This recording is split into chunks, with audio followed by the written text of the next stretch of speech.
Daniel. Let me introduce the speakers. So first of all, the topic is meaningful connectivity. And it's kind of going back from the very high level we were this morning, which was a terrific session, down to a very simple question about connectivity and about the challenges of Australians in actually connecting to the internet. Because if you don't, then a lot of the issues we've talked about today don't have a lot of meaning. Now, let me just, first of all, introduce the speakers in order of appearance. Dr. Paul Brooks, who is I'll just call him a technology expert. He's been involved in the installation of broadband, undersea cables, satellites, everything. And in fact, normally he doesn't answer the phone because he's too busy. There's the CEO of ACCAN, which is the Australian Communications Consumers Action Network. Did I get that right? And if you haven't looked at their website, you should. That's where all of the campaigns, if you're talking about connectivity and the issues that people face in trying to connect to the internet, if it's not the actual physical connection, there are many other issues involved in getting people onto the internet and able to use it. And finally, Daniel Featherstone, he's the senior research fellow at RMIT, but perhaps more importantly, for this session, he's the lead researcher on mapping digital inclusion in remote Aboriginal and Torres Strait Islander communities project. It's part of the more recently announced digital inclusion package. I'll let him talk to that. But in fact, there are particular issues for the Aboriginal and Torres Strait Islander community in connectivity. That's which is what Daniel will be talking about. Let's first, though, start with connectivity. And for those who are really interested in the subject, there's some variety of places you can go. You can go to the government website. You can go to the ACMA annual reports, which talk about the various levels of connectivity. Things like 9 out of 10 homes can access fixed wireless. We had a discussion this morning on NBN connectivity, so I don't need to go around over that. Commend their website to you. Just a little statistic from the annual report. By the end of this year, 75% of homes will have access to the internet. The next question you should be asking is, what about the 25%? The ACCC also does a half-yearly report on internet activity. I commend that to you. One thing they are pointing out, which is so true in a lot of the world, is the amount of mobile usage. In fact, an interesting little factoid, 1.1 mobile service is how many people have 1.1 mobile. So all of us even have more than one mobile. Or finally, for regional and remote, every 3 years, the government does a regional telecommunications service, and you get some really interesting statistics out of that. What I liked about the last report was their conclusion that there is a patchwork of connectivity. So even though we might pride ourselves as how connected we are, we're not completely. One of the statistics I liked, mobile services are available to 99.5% of the population in Australia, but that's only in 33% of the land mass. So there's some holes. Okay, why don't we start?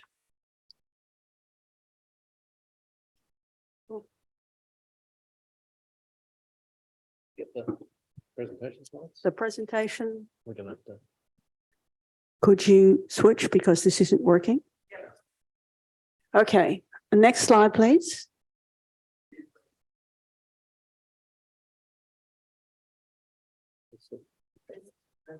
It's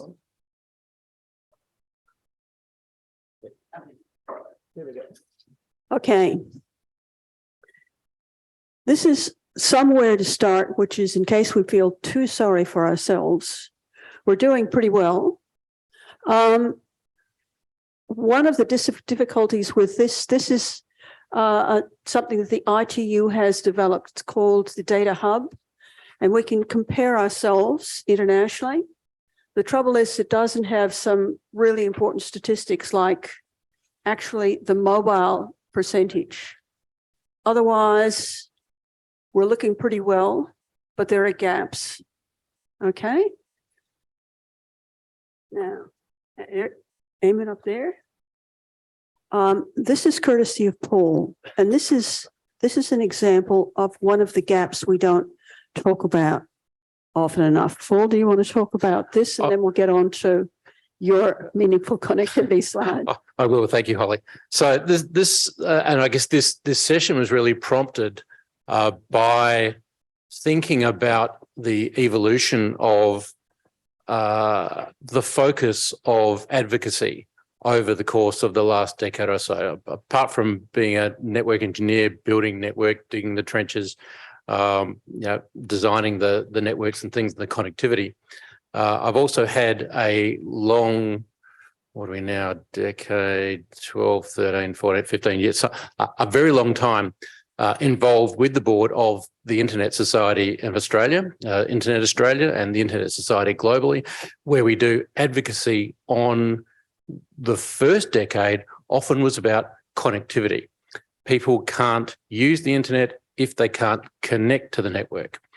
And so we had a long focus in the early years on getting ADSL rolled out, and then ADSL 2+, where Telstra was just running very slow ADSL 1 and getting that rolled out to extend the connectivity.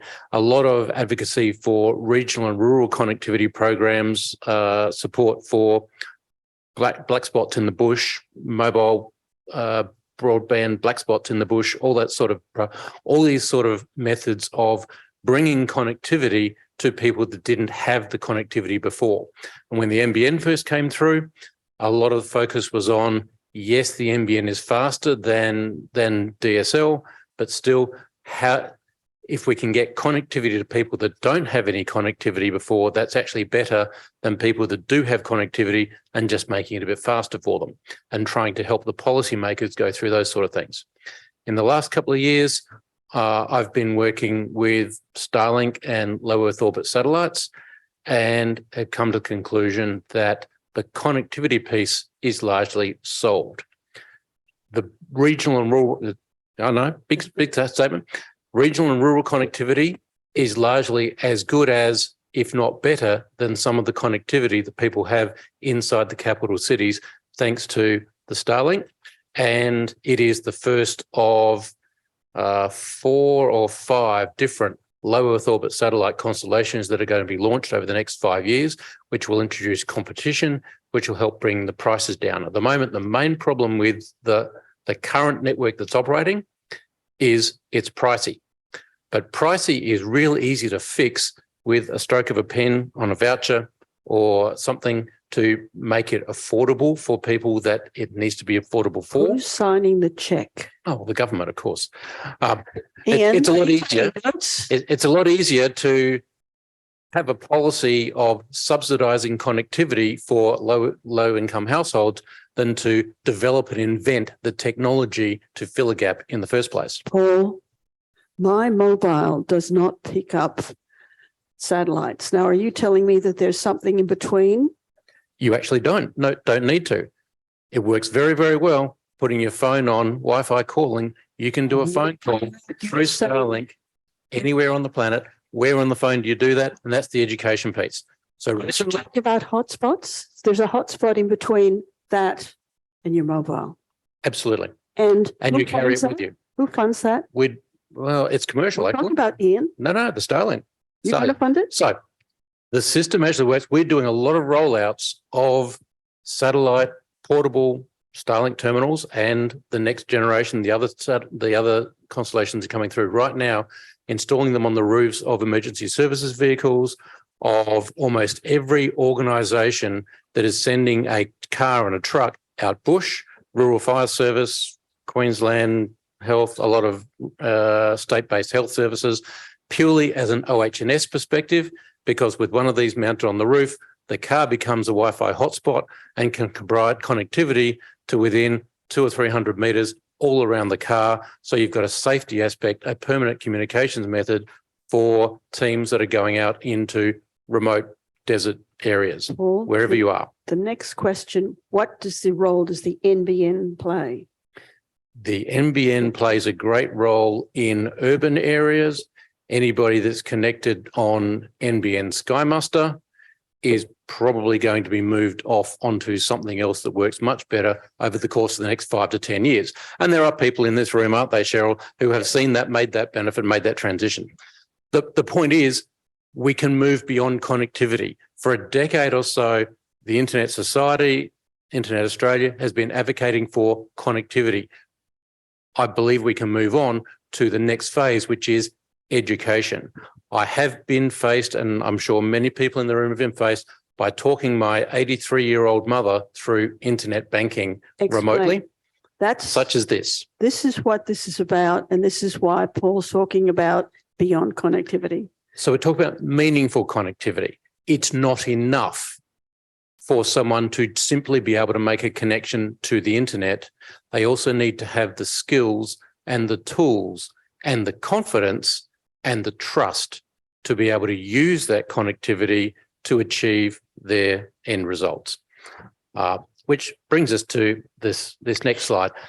We feel that from a policy perspective, it's important to move on from just raw underlying connectivity and to think about education, capacity building, skills building, and overcoming or educating through potentially cultural biases and cultural reticence to enable the people in these communities and in people that have the connectivity to be able to use it effectively.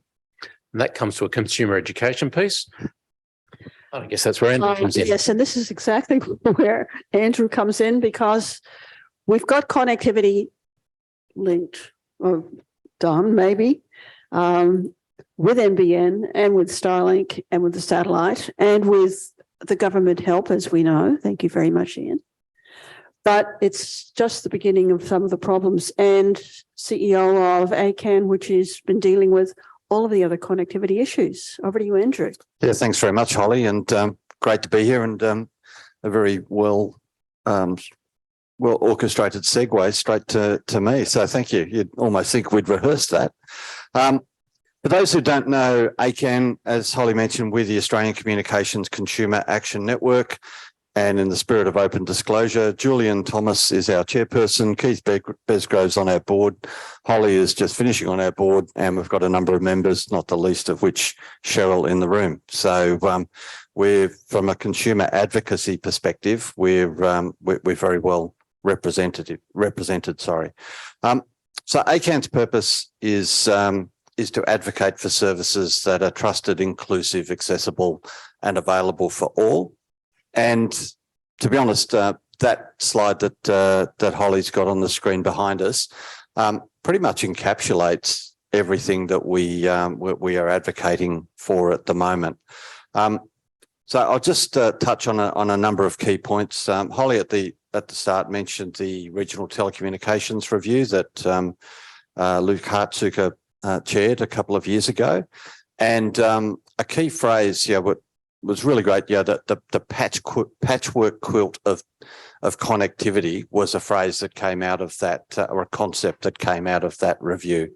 And credit for that probably goes to regional Queensland from the Better Internet for Regional, Rural and Remote Australians.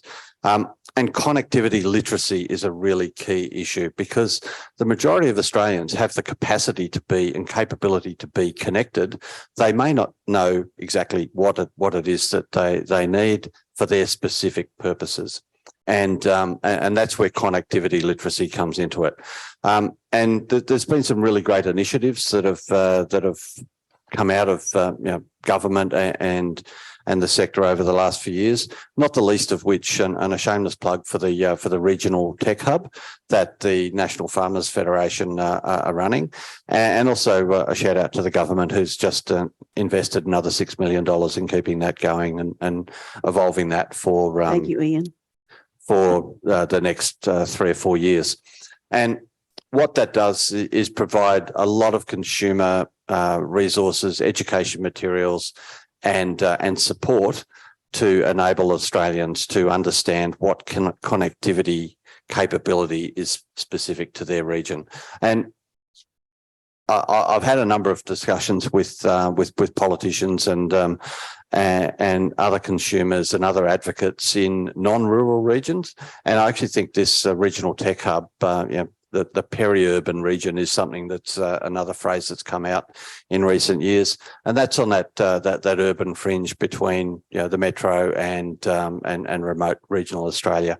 So I think a lot of these connectivity literacy issues are equally as applicable to people, particularly in that peri-urban fringe, as well as we're not talking remote cattle stations in regional outback Australia. We're talking on the out, we're I don't know, Toowoomba, places like that, the Blue Mountains, the Hawkesbury region just outside Sydney. If you ever want to wind up Julie and Lisa, just mention that. And so meaningful connectivity for us means a lot of things, and digital skills is a key part of that. And they really need to have the skills to take advantage of the tools that are at consumers' disposal. Julian Thomas's organisation recently released, in partnership with Telstra, the Australian Digital Inclusion Index for 2023, and essentially, if you combine those who are highly digitally excluded and those who are digitally excluded, we're talking nearly 25% of the country that remains digitally excluded. And our focus, or one of our key focuses, is making sure that that gap closes. And one of those is ensuring that the digital skills are there and consumers have those skills in order to live their lives. Noting also that there will always be a small cohort that won't want to be connected to the internet. So while we have all of these services, whether they're government services, whether it's MyGov, whether it's Seek and job hunting services that are all being pivoting to online, we still need to make sure that those who, for whatever reason, can't or don't want to be connected are not left behind as well. So that's something that we've got in the back of our mind. And I think Ken just mentioned it in the previous session, the school student broadband initiative that the NBN and the government have been working on to get 30,000 Australian school students connected that otherwise wouldn't be connected. That's just been extended by another 12 months, which is great. What's not so great is that only a bit over 3,000 students have been connected in this year.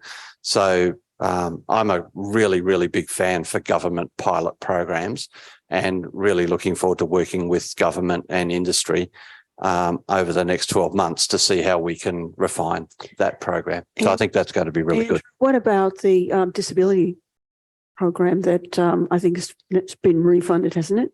Yours, the ACCAN. Yeah, ACCAN's accessible telecoms program has also recently been refunded by the government or funded by the government through a grant, and this is a program that provides information on connectivity options for people with disability and also for other vulnerable consumers as well.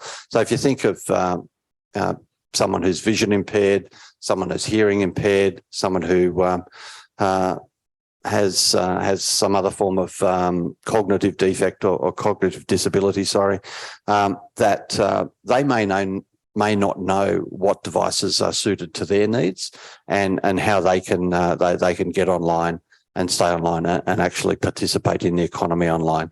So we're very fortunate that we've initially through an NDIS grant and then more recently through a broader government grant, we've been able to establish and now develop and continue to grow a program that can provide relevant information to consumers that have these needs. And we're not talking now. I think the best thing about it is that we can now grow that or expand that from focusing exclusively on people with a disability to others, who may otherwise be excluded. Senior Australians are a classic case of that cohort, and I guess on that note, maybe we want to get to so one of the provocations that I want to put out to the audience and the brains trust in the room is to how much we should expect digital literacy and digital upskilling of the people that need those skills now versus how much we should expect the services that they need to access, the banking systems, the telephone systems, all of the machinery of life, of voting, of government, to make their systems accessible and easy to use by people who don't necessarily have those digital skills. To the point of the cartoon, people that you think that because the internet is there, they can get rid of all of the other methods of interacting with the service and require people to use the internet. As my mother said to me just last week, how does everybody else get on who doesn't have a mobile phone? With services that are relying on connectivity and think everybody knows how to use a mobile phone, so I'll make setting up my internet banking require you to have an internet connection, require you to load an app onto a phone to receive a digital one-time password to be able to pay somebody to pay a bill, right?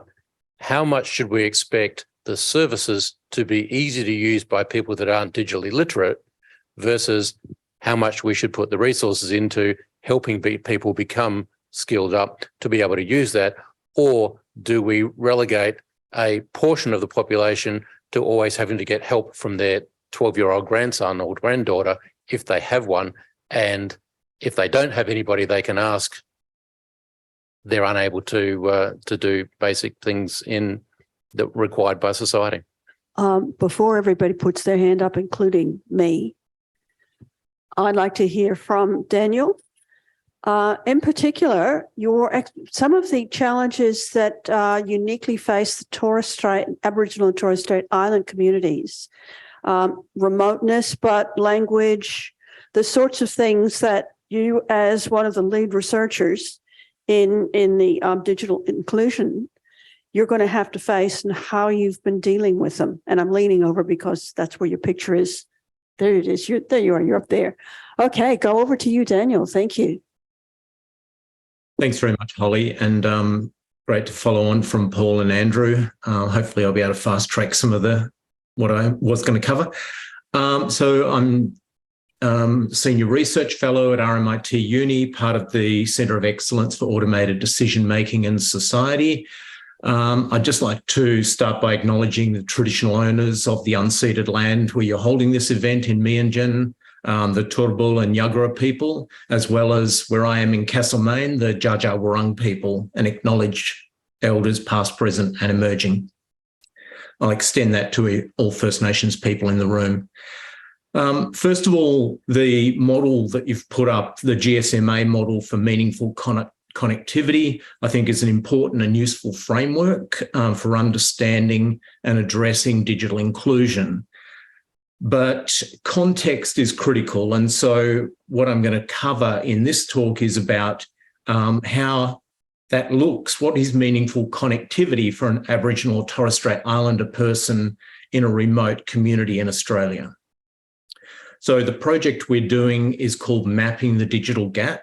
It's a 3-year project going to 11 communities around Australia, doing a mix of surveys and interviews. And it's a supplementary project to the Australian Digital Inclusion Index, which Andrew referred to. And that's led by Professor Julian Thomas. So we're all connecting the same dots in the room here.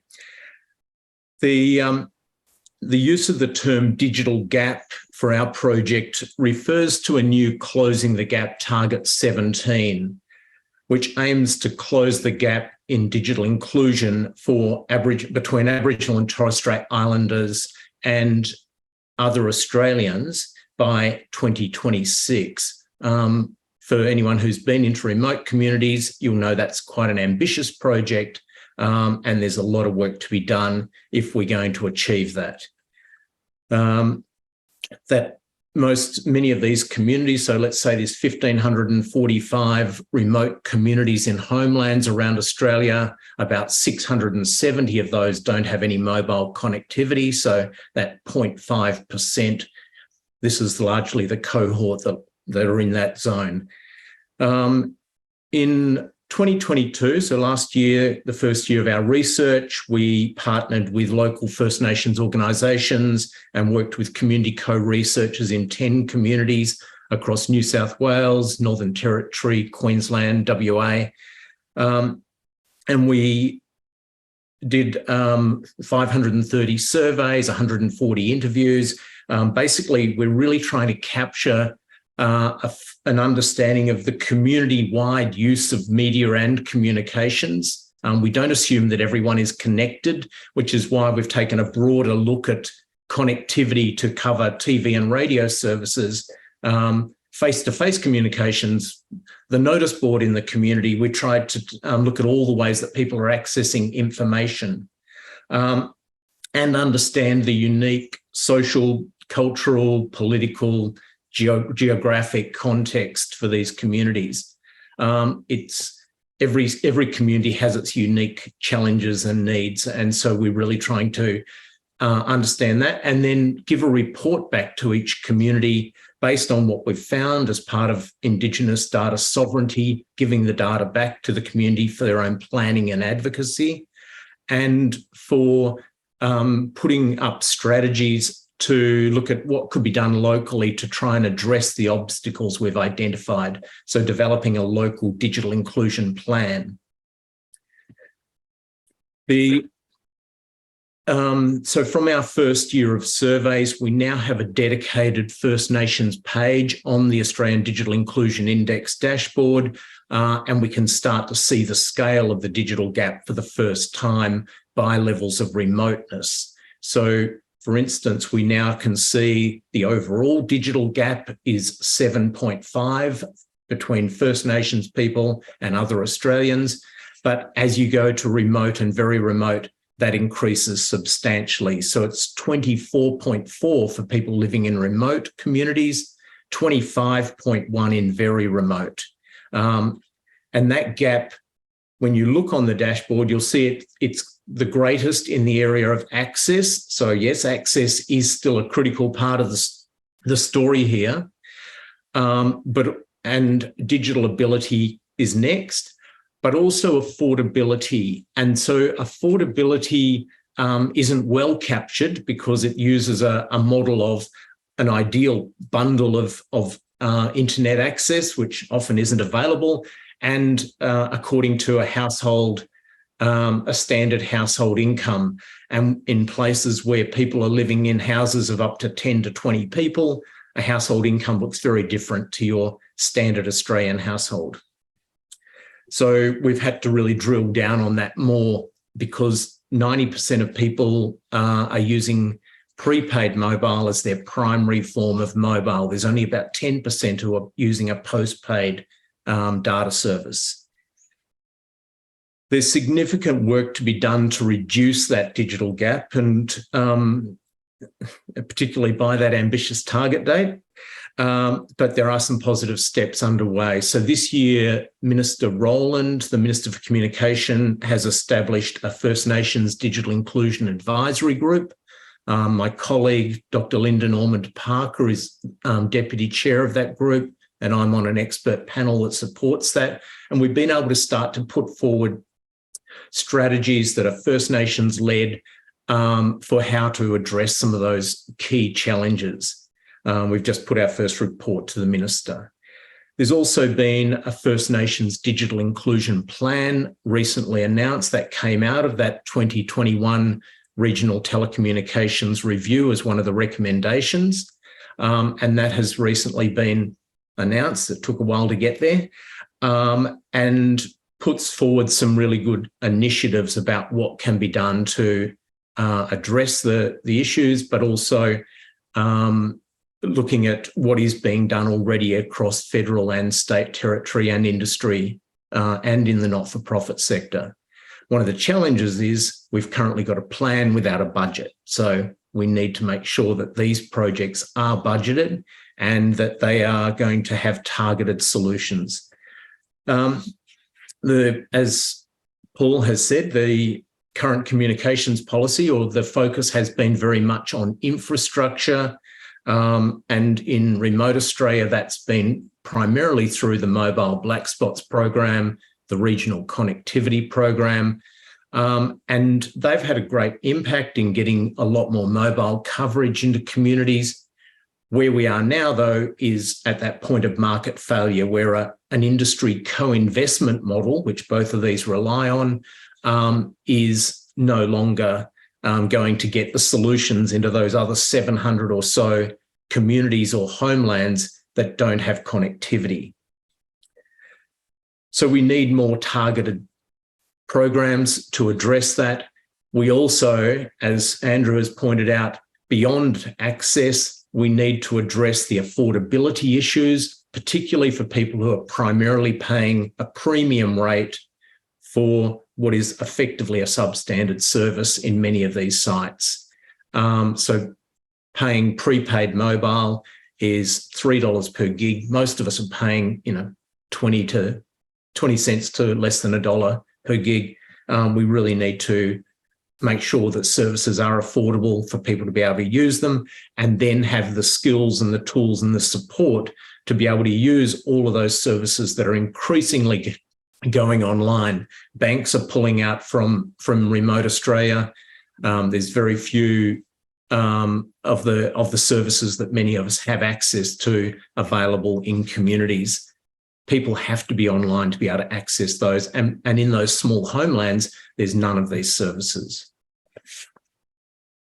Nearly there, Holly.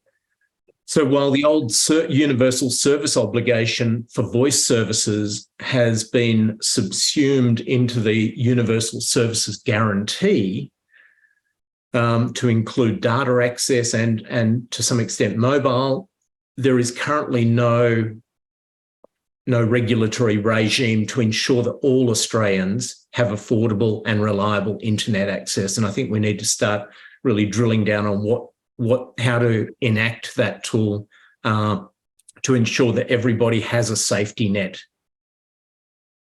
We've a long way to go to ensure remote and excluded people in this country are not left further behind as the rest of us are going down the path of digital transformation to online service delivery, Internet of Things, AI, all of the things we've been hearing about in this event. So there's a high risk, I'm concerned, that the digital gap will actually increase over time rather than decrease without having policy and targeted investment to address that digital gap. I'll hand it back, Holly, and we'll keep going in the rest of the discussion.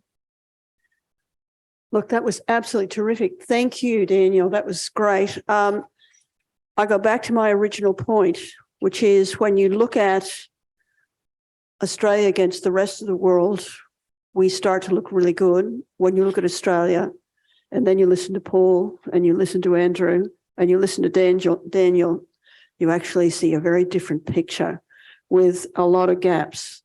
So I have to tell you, the three of us got together about a couple of weeks ago. We started talking, and about 2 hours later, we figured we probably have enough to say around the panel. And this is a really foreshortened discussion that we've had, but I'm going to leave a lot of time for questions, and if not, then we're going to talk amongst ourselves. So any questions or any comments? While we're waiting for questions, one of the things that I think Daniel touched on that I think is really one of the many things that is really important that we're also getting involved in is the availability of devices. I think, particularly in those regional, rural and remote regions where you might have multiple people trying to operate off one device, and invariably it's a mobile device. So one of the burgeoning issues that is probably coming at us a lot faster than we think is device affordability and device availability. And what is encouraging is that we are starting to see a lot more of repurposing devices, and to try and get them more affordable and more available, but also there's some significant environmental aspects of refurbishing and repurposing devices as well. So that's one area, and we're actually doing some research that we're hoping to have published in the not too distant future around some of the more affordable device options. And it's great to see that there are some providers in industry that are really starting to promote affordable devices. But then when you link it with the NBN School Student Broadband Initiative, mobile devices in the schools are not necessarily what's needed. It's the laptops and other devices as well. So that's a burgeoning issue that will continue to evolve. And then, the connection with that, with cybersecurity and privacy and safety overall. And we heard a previous panel this morning starting to talk about that. One of the other things that has been a really good initiative in recent times is the funding of the National Anti-Scam Centre that's been coordinated by the ACCC, because the ecosystem is so broad in this space that no one individual, no one organisation can have all the solutions. So having that overarching coordinating body, again, it's early days for it, but I'm really confident and hopeful that will deliver some good outcomes, not the least of which from a consumer education perspective. And I just want to pick up one small point. 3% of the Australian population, this is mainly remote, their equipment can only receive 3G, and that's just being phased out. So in fact, your equipment forecast is perhaps even worse, because the equipment is not actually going to keep up with the technology. And particularly in the Internet of Things devices with for people on farms. Do you know what's happening? We're starting our conversation again. Sorry. Susan Beatson, Meanbar Wildland woman. I actually grew up in remote Australia, in very remote Australia. And I did my PhD in my community as well around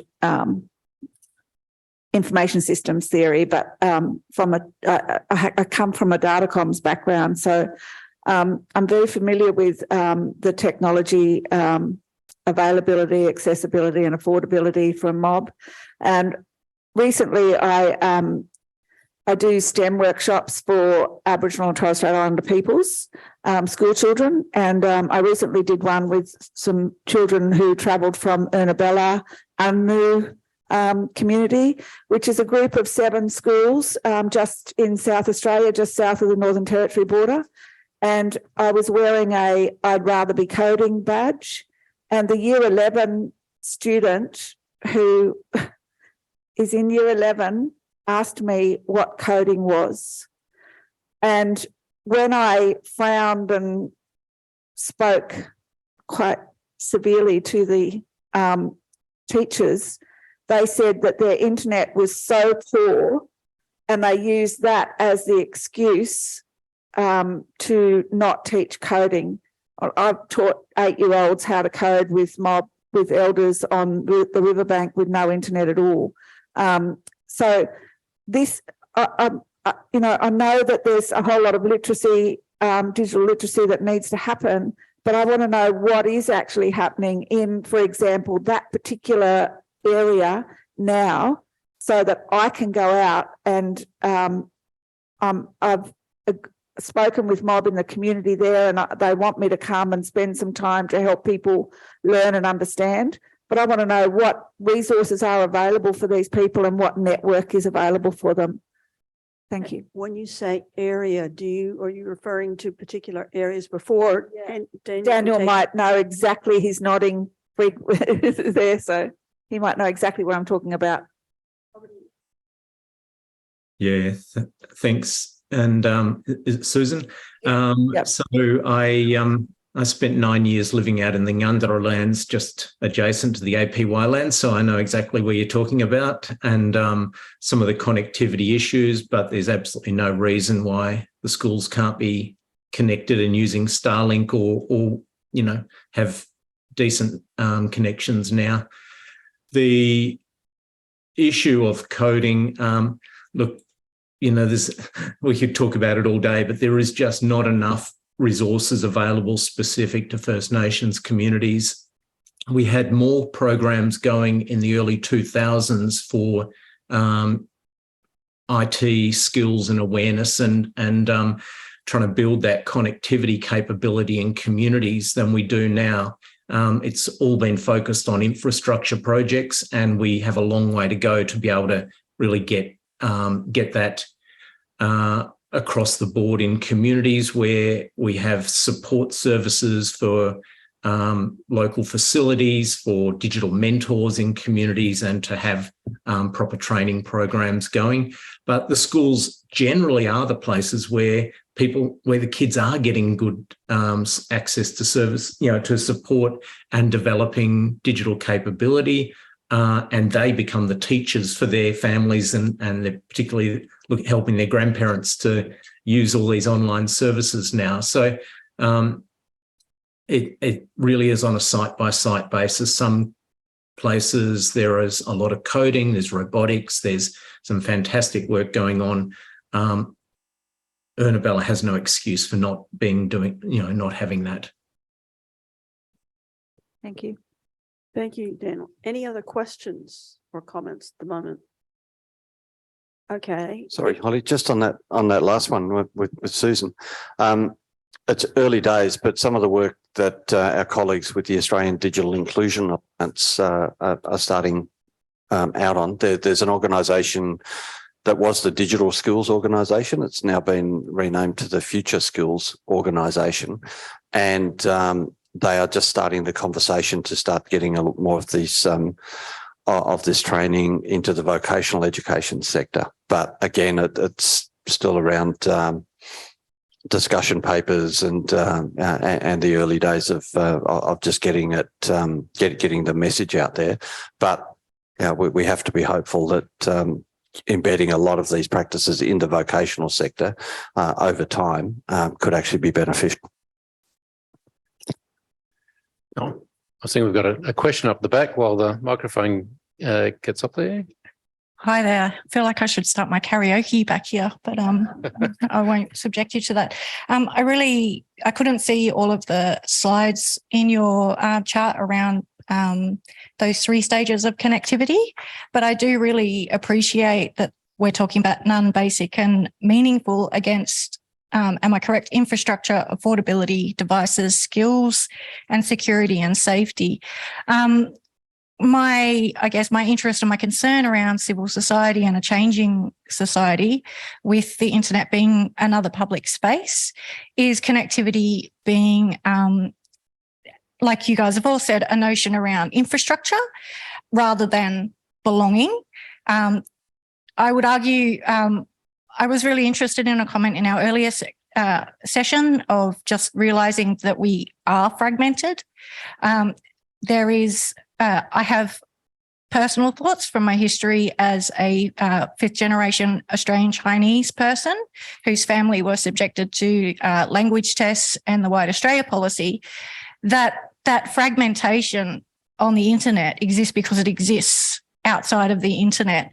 And so that moving towards education, I think some of the things I wonder is, does the community know they have rights? Do they know that they can contribute to policy discussions and support the good work that the not-for-profits and the organisations are doing? Because I think that meaningful connectivity to me looks like connectivity that is inclusive. Absolutely. And I'd make the point, I don't think that your question about do people know they have the ability to contribute isn't just along cultural lines. There are a very small portion of the population that even believes it's possible to get some outcome by writing a letter or a submission to a parliamentary inquiry, the sort of things that we do several times a year. But the recognition that many of these parliamentary inquiries, many of these avenues for consultation by government are open to the normal person on the street, regardless of geography and regardless of cultural background. They do take that input, but very few people take advantage of that because they don't believe or they don't know that those avenues are possible. So there's absolutely an education process around that for sure. And I don't believe it's a cultural thing. One of the things that occurred to me while thinking about the impact of AI is that one of the avenues that AI may well help bring together are those cultural backgrounds, those language backgrounds, because one of the things that AI is getting better and better and better at, literally year by year, month by month, is language translation, and being able to, for different cultural people with different cultural backgrounds, people with different language backgrounds, be able to access material from all over the planet in all sorts of different languages and get very good translations into their native language is improving out of sight. That's one of those areas that, it's a fairly narrow area that we talk about AI, language translation, pattern recognition, improving the recognition of semantics from one language to another is improving out of sight. So that will actually help inclusion of different cultural groups into the machinery of Australia, which is still largely English-based. Thank you. That's great. I think that goes to your question before, and maybe I'll hand that back over to you guys because I'm just holding a microphone and have no idea where to put it. But the trust decisions that you were talking about, every single step that we make is a trust decision online. You asked earlier whether we should focus on educating individuals or put that onus on. I'm not sure if you were talking about the private or public sector, a little bit of both, in that setting what is an acceptable use of language when we know how much money goes into marketing and building trust, and how we set those standards, I think is interesting when we're talking about the trade-offs for innovation. Yep. All of us have our microphones up. All of us are ready to speak. And I think we all agree that, in fact, there's a fairly large piece about accessibility that has to do with the awareness of both public and private sector in understanding how to communicate. And as Paul pointed out, not everybody, and this is not just people over 37, how they communicate and how easily they communicate and how difficult sometimes it is to communicate online when in fact a lot of the programming of how you communicate is very difficult. And that's probably another whole session. So I will stop there, except to say people like Paul and Andrew are very good, and myself are very good at communicating to government. Ask any of us how to do it. But I can assure you, because Ian's about to nod and say he'd love to hear from you, governments do like to hear generally from people in whatever form you would like to do it. And I suggest you look at websites, and perhaps maybe government and private sector need to look at how you reach out to listen to the people that normally aren't listened to and aren't heard in making decisions, because that's really a very important component of how you make decisions. And I'll shut up because you wanted to talk. You had your... I think it's been overtaken by events, but I think trust is a really important issue, and it goes to security and safety. Also, I think the previous session, I think it might have been Chantney who mentioned the complaints mechanism in in communications. We've got a telecommunications ombudsman, but as we all know, a lot of the way we communicate in recent times has been is over the digital platforms, and we don't have a digital platforms complaints mechanism at the moment. So there's a lot of talk and a lot of work around going on around, and a lot of consultation for that matter going on around. How do we stand up an ombudsman?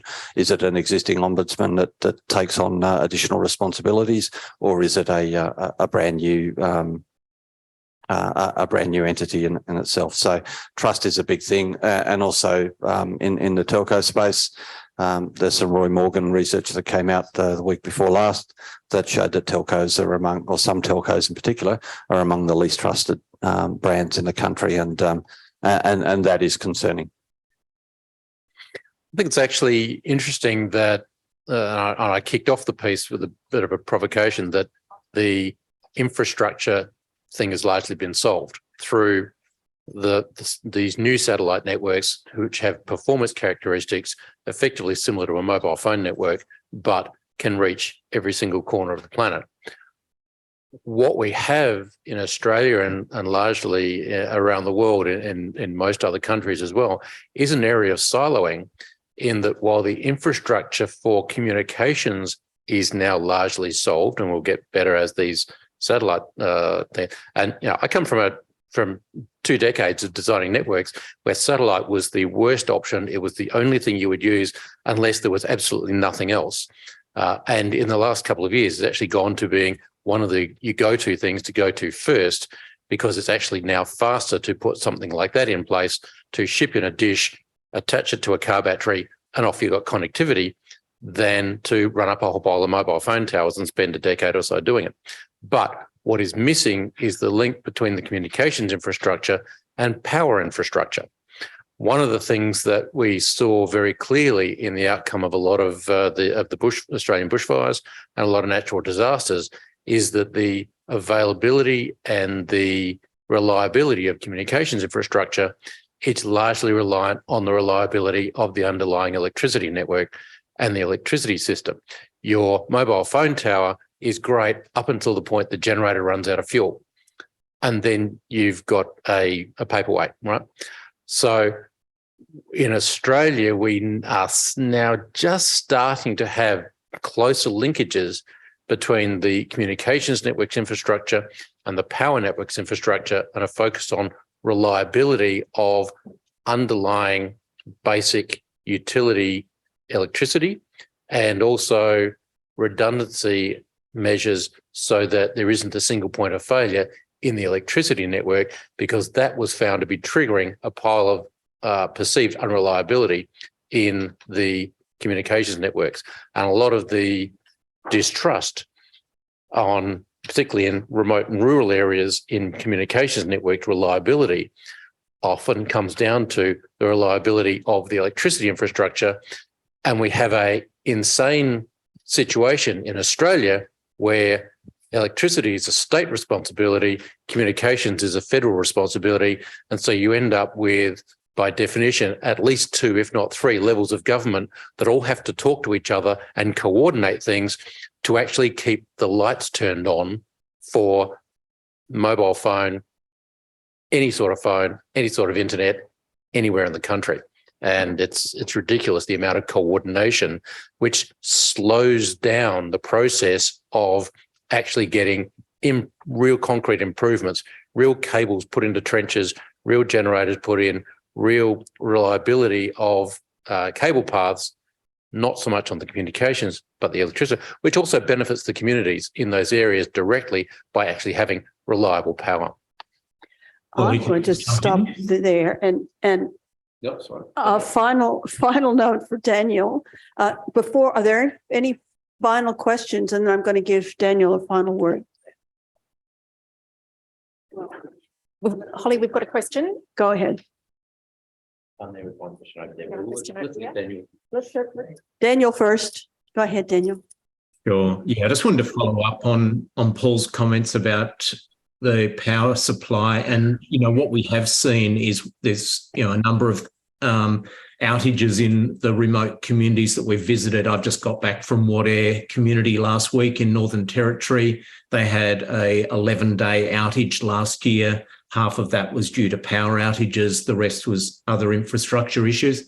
Power is absolutely one of the critical issues. What it's doing is means that people, when there's these outages, there's food security issues. People live day to day with their food. They don't store food necessarily. Their houses are also on power cards in most of the communities we're visiting, which means that when they run out of money for the power card, they also can't charge their phone. They can't access any Wi-Fi or anything that's based on power within their house. And they don't have fridges necessarily working or air conditioners. So power has this flow-on issues, but the communications often is only, between 4 hours and sometimes 12 hours of battery life. These outages, when they go on for a long period, take out everything. So people are without any communications. All of the service providers in Moderator were standing around the one Sky Muster satellite that was available at with Wi-Fi, all trying to do their work with their computers and access their services. And that's the service providers. The community residents had nothing. So it's a really significant issue in communities, and the reliability of power, it's just not there either. With that cheerful note, one more question. Hi, everyone. My name is Vikalpa, and thank you all panel members for such an engaging discussion. I was just wondering, my question is related to a sector-specific question, specifically in agricultural, rural industries, that is agriculture, right?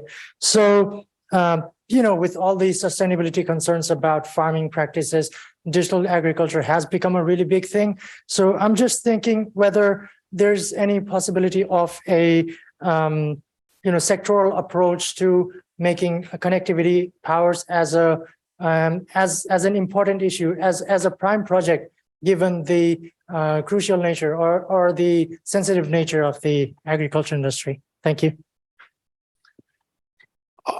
I suspect that the nature of the agricultural sector being so widely dispersed that measures to improve just purely for agricultural purposes would likely end up stemming to improvements in the townships and the communities that are embedded within those farming areas. The agricultural sector farms often are centred around a township. The reason the township is there, often it's where the grain silos are, it's where the railhead is, it's where the rail line comes through the train station, things like that.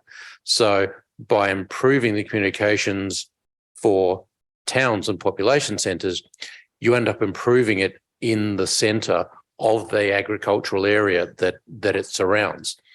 For areas, vast areas of farmland, if you think about mobile phone network, which is typically the method of last resort in these communities, the typical range from a mobile phone tower to the edge of signal is tens of kilometres, 50 kilometres, 60 kilometres, something like that. Once you get further than 60 kilometres away from the township, then you typically don't have a good mobile signal.